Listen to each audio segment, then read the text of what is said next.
The arena floor gleamed under artificial lights that mimicked the violet sun of Krell Prime. Dust particles danced in the beams, and the crowd's roar created a wall of sound that pressed against Sergeant Valeria Hayes like a physical thing. She stood in the center of the combat ring, rolling her shoulders, feeling the satisfying pop of joints settling into place. Across from her, the Krell champion Thorax flexed his forearms. Each limb was thick as a tree trunk, covered in chitinous armor that had evolved over millennia to withstand their brutal, mating duels. His compound eyes reflected the arena lights in 1,000 fractured images. Behind him, the Krell delegation sat in their honored seats, mandibles clicking in what passed for laughter among their species. Ambassador Xerix stood at the edge of the ring, his translator device catching the light.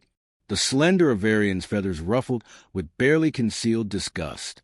"This is unnecessary," Xerix said, his voice projecting across the arena through speakers embedded in the walls.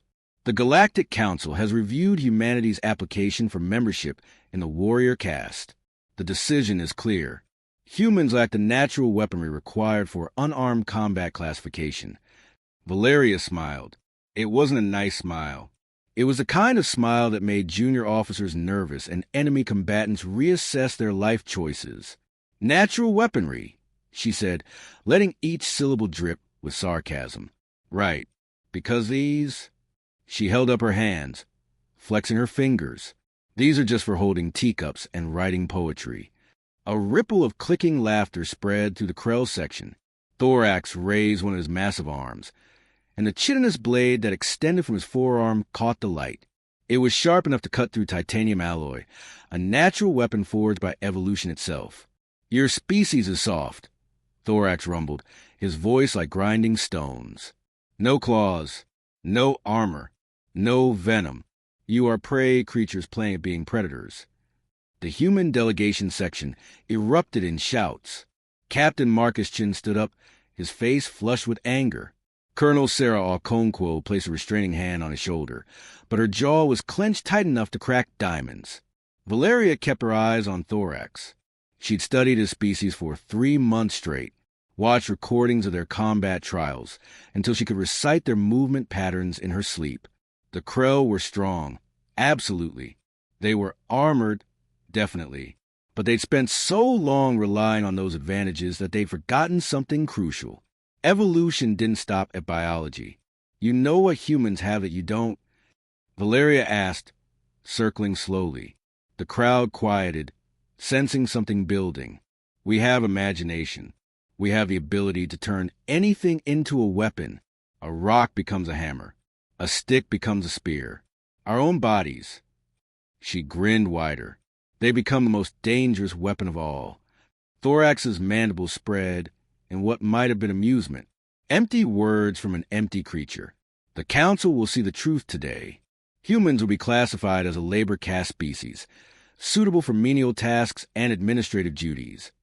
The insult landed exactly where it was meant to. Valeria felt the anger spike through her chest, hot and sharp. But she'd learned a long time ago that anger was just fuel. The question was whether you let it burn wild or channeled it into something precise. She thought of her older brother, Daniel, who'd applied to join the Galactic Defense Forces 3 years ago. They'd rejected him based purely on species classification.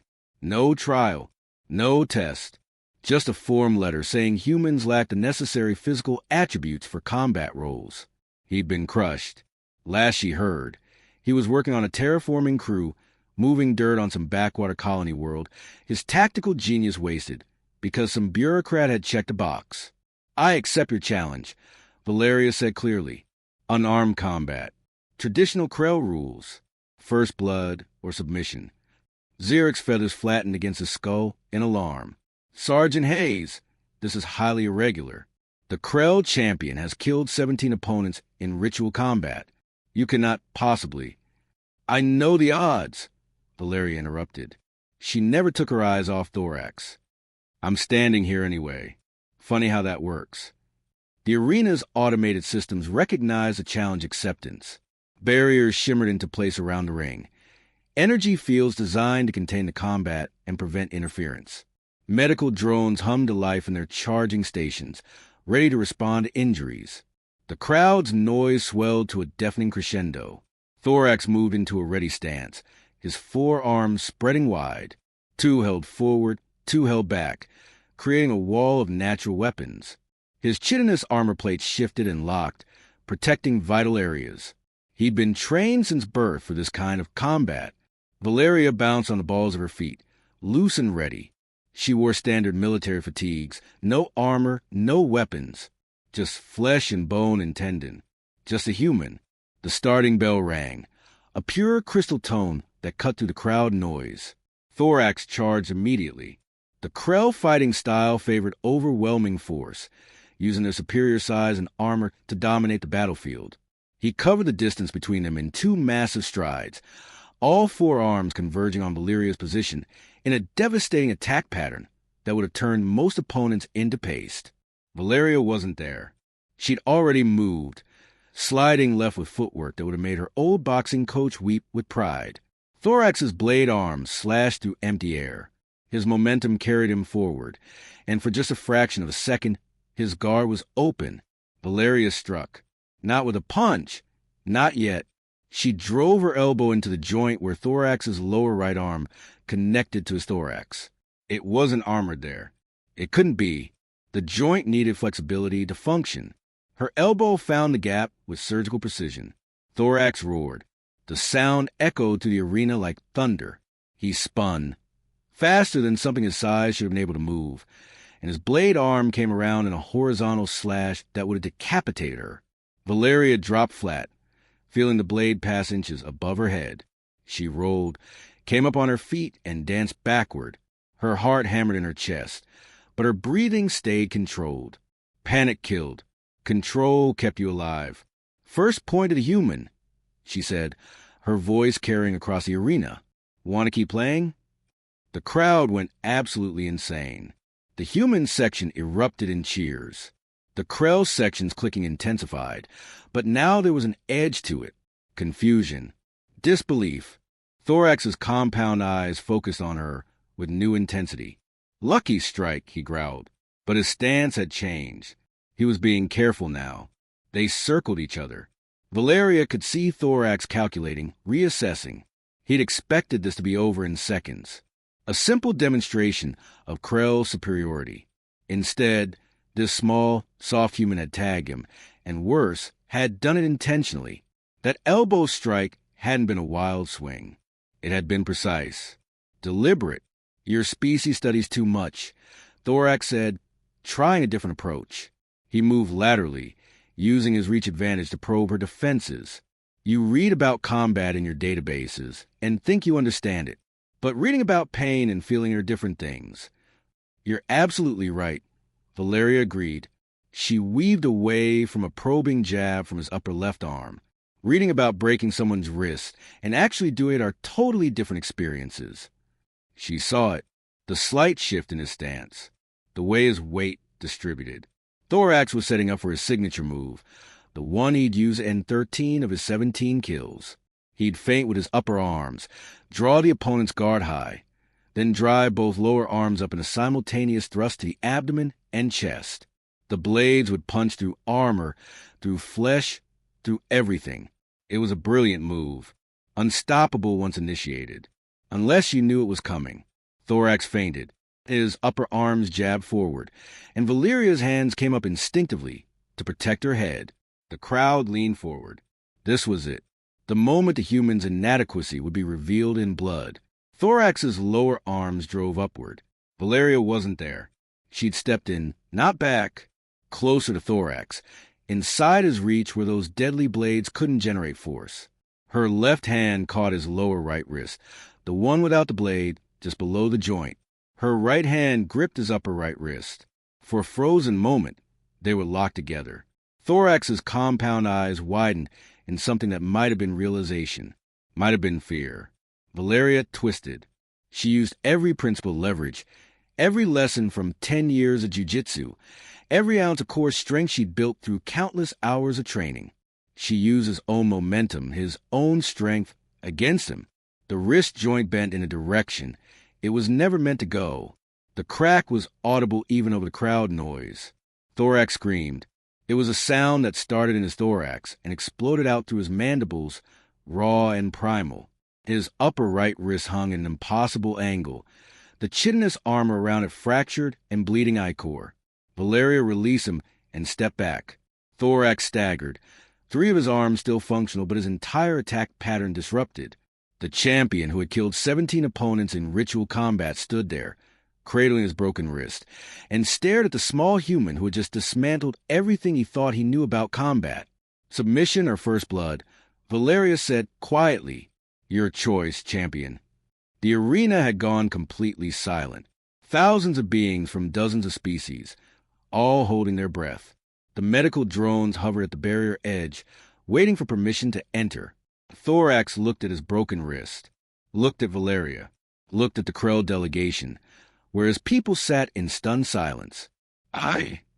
He began, then stopped. Pride war with reality. The wrist was broken. Badly. He could continue fighting with 3 arms, certainly. But the human had done what should have been impossible. She'd beaten him to the strike, anticipated his signature move, and countered it before he'd even fully committed. She'd been playing with him, testing him, and the moment she'd seen what she needed, she'd ended it. How? Thorax asked. Not a challenge. A genuine question. Valeria rolled her shoulders again.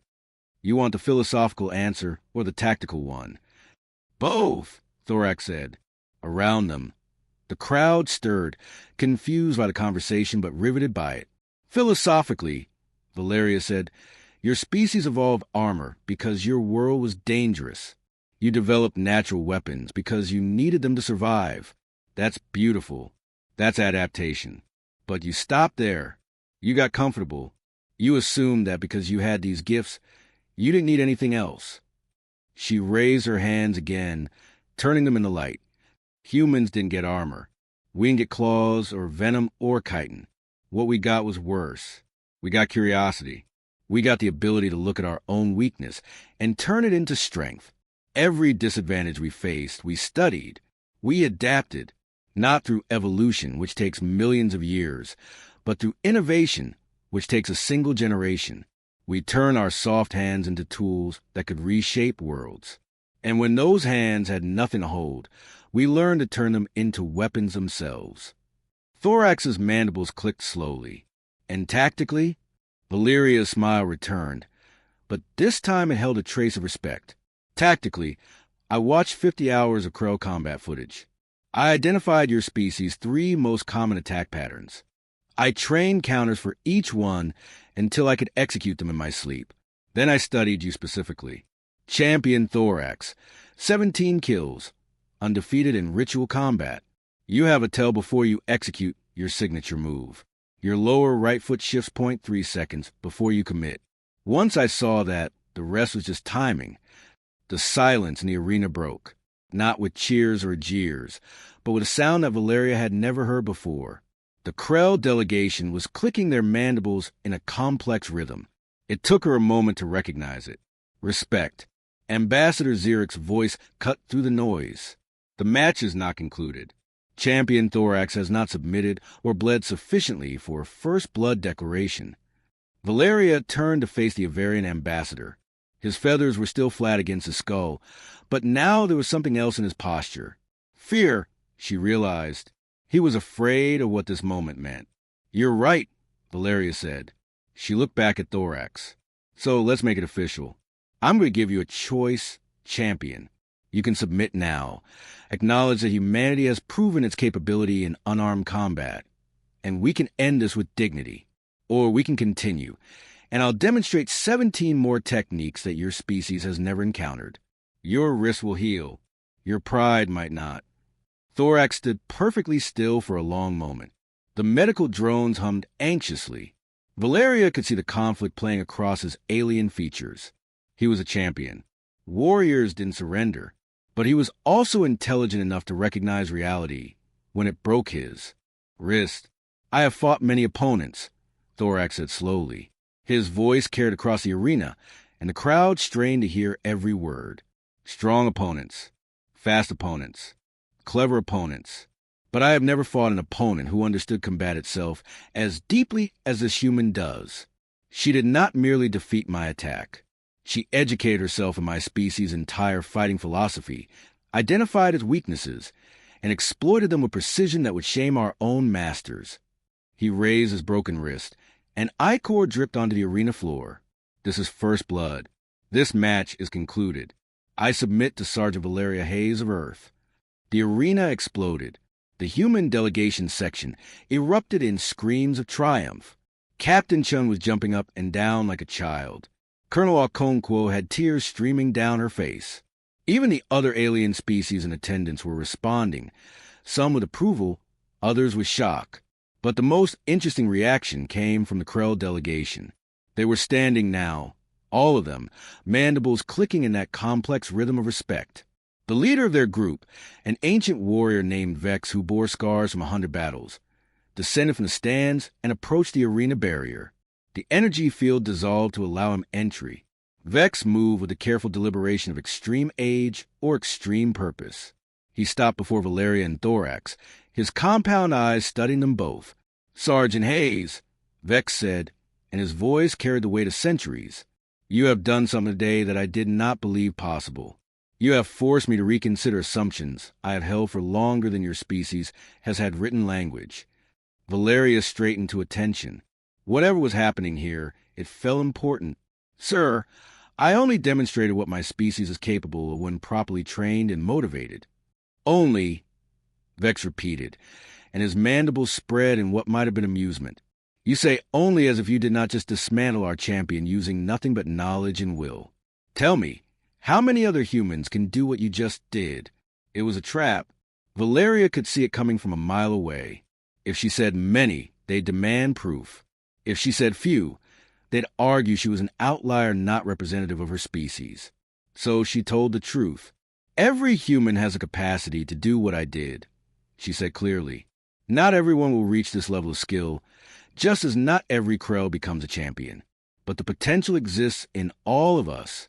We're adaptable, we're persistent, and we absolutely refuse to accept that something is impossible just because we're not naturally built for it. You want to know what makes humans dangerous? It's not our strength or speed or armor. It's that we look at impossible challenges and think, how do I solve this?" Vex's compound eyes reflected the arena lights in 1,000 directions. "And if we were to vote against your admission to the warrior caste despite this demonstration?" The question hung in the air like a blade. Valeria felt the weight of it, felt the eyes of thousands watching, waiting. This was the moment. This was where everything they'd worked for could crumble.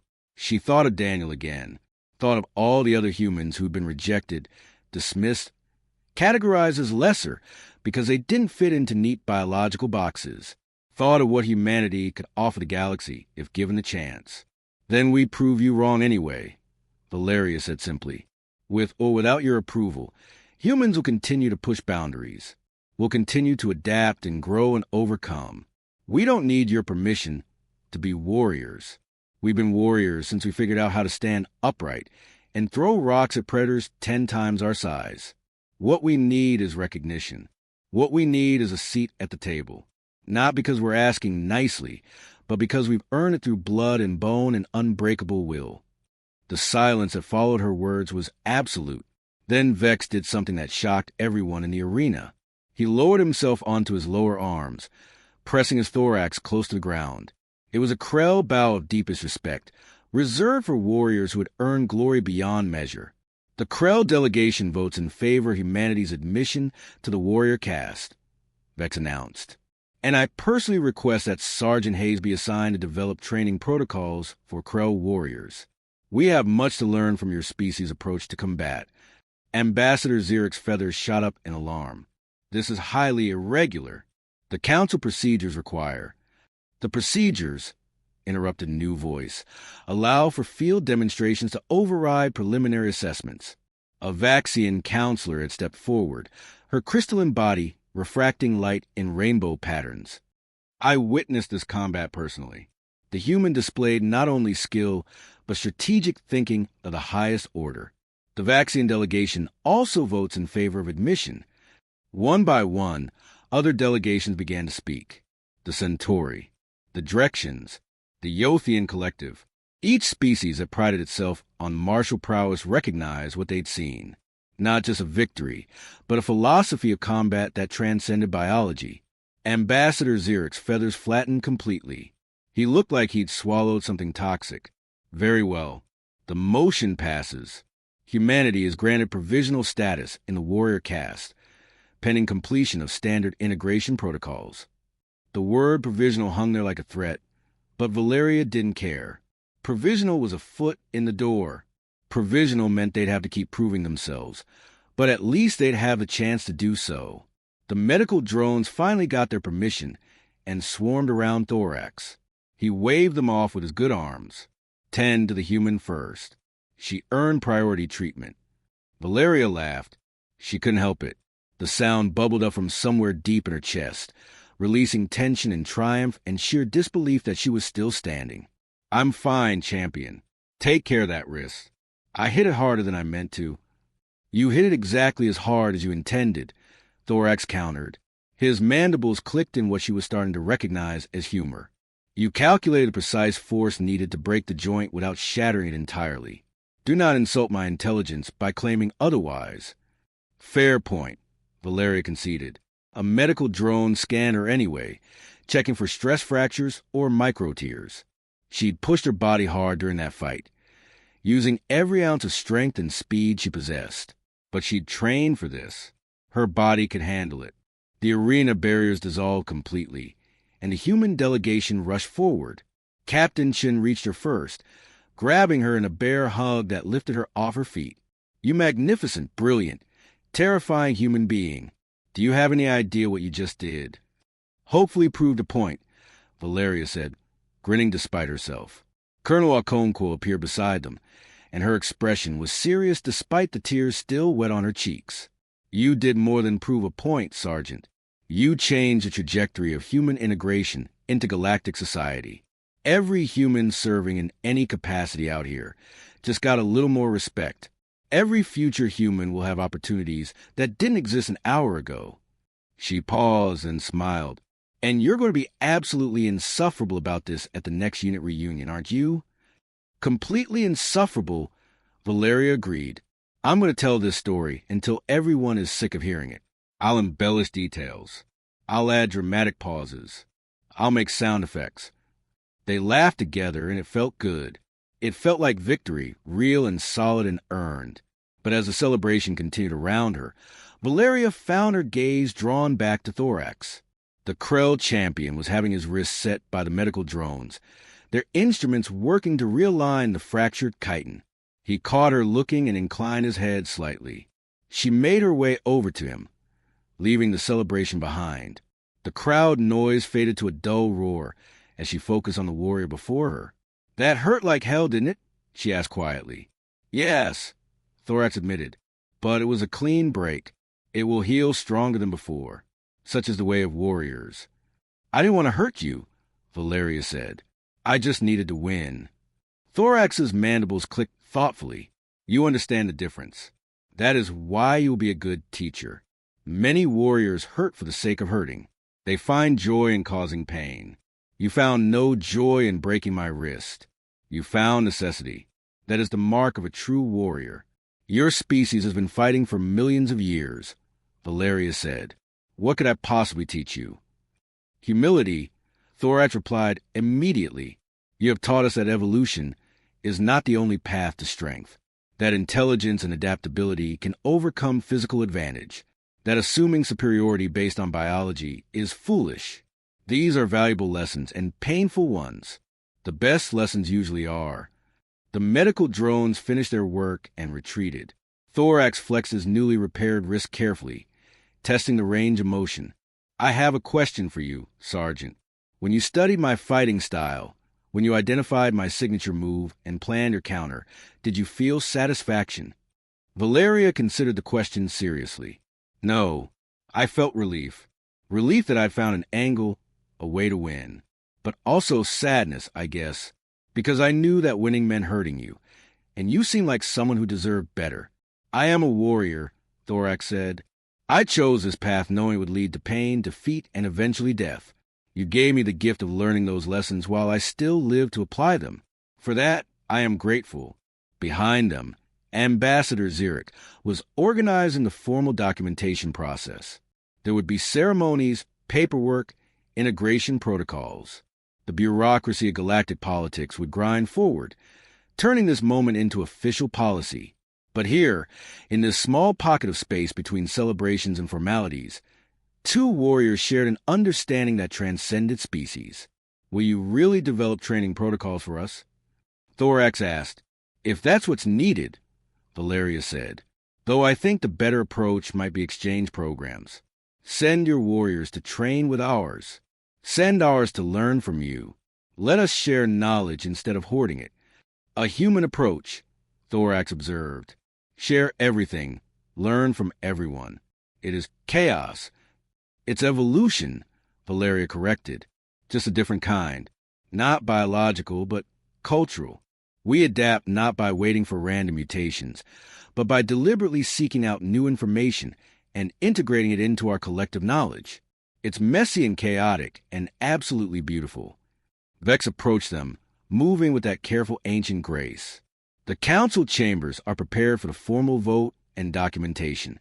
Sergeant Hayes, you will be required to provide testimony regarding your training methods and the replicability of your skills across the human population.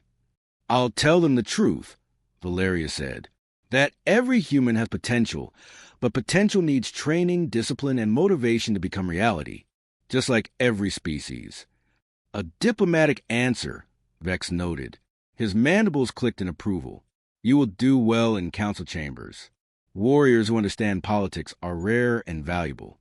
As they made their way toward the formal proceedings, Valeria looked back at the arena one last time. The dust had settled. The lights still gleamed. The blood, both red and ichor, was being cleaned by maintenance drones. In a few hours, this space would host another event, another competition. The galaxy would move forward. But something had changed here today. Something fundamental.